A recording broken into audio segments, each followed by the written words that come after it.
सूंठ में है कई बीमारियों का इलाज। हरे मसाले में शुमार की जाने वाली अदरक के बेशुमार फ़वाइद से तो हर कोई वाकिफ़ है। अगर इसी अदरक को सुखाकर इस्तेमाल में लाया जाए तो इसकी अफादियत मज़ीद बढ़ जाती है, जिसे जानने के बाद आप भी सूखे हुए अदरक यानी सूंठ का इस्तेमाल शुरू कर देंगे। सूंठ के इस्तेमाल से कई तिब्बी फ़वाइद हासिल होते हैं, जिनमें पट्टों का खिंचाव, दर्द में आराम, जिल्द और सर की खुश्की का खात्मा, बाल घने और मजबूत होने समेत कमज़ोर निज़ाम हाज़मा जैसी शिकायतें दूर होना शामिल हैं। जबकि इसके रोज़ाना इस्तेमाल से मैदे के ट्राइप्सिन और लेपस नामी एंजाइम भी मुतहरिक हो जाते हैं, जिसके नतीजे में ग़िज़ा में मौजूद प्रोटीन और फैट को सही तरीके से हज़म होने में मदद मिलती है। सूंठ एक बेहतरीन एंटीऑक्सीडेंट जूस भी है। इसके दूध या चाय के साथ इस्तेमाल से कुदरती तौर पर जिस्म के मुतासिर पट्टों को बाम जैसा सुकून मिलता है।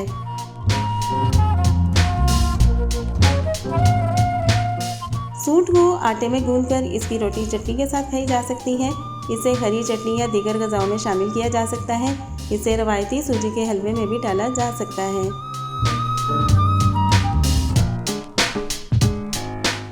आजकल मसाला चाय बहुत आम इस्तेमाल की जा रही है। इसी चाय में 2 से 3 चुटकियाँ सूंठ पाउडर भी मिलाया जा सकता है, जो दिन भर की थकन उतारने और वर्जिश के बाद पट्टों को पुरसुकून बनाने के लिए एक आइडियल चाय है।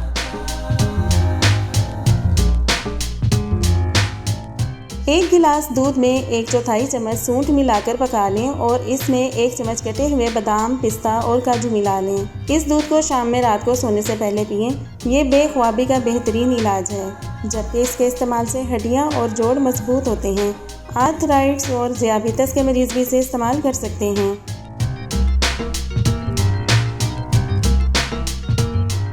सूंठ, असली घी, हल्दी और गुड़ का इस्तेमाल।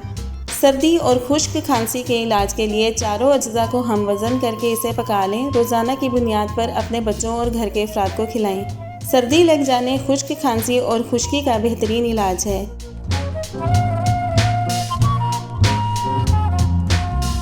असली घी में सूंठ को मिक्स करें। सोने से पहले इस मुरक्कब से अपने पाँव के तलवों पर मसाज करें। इससे बेख्वाबी में अफाका होगा और मैदे से मुतल्लिक शिकायत में आराम आएगा, जबकि बुरे ख्वाबों से भी छुटकारा मिल जाएगा।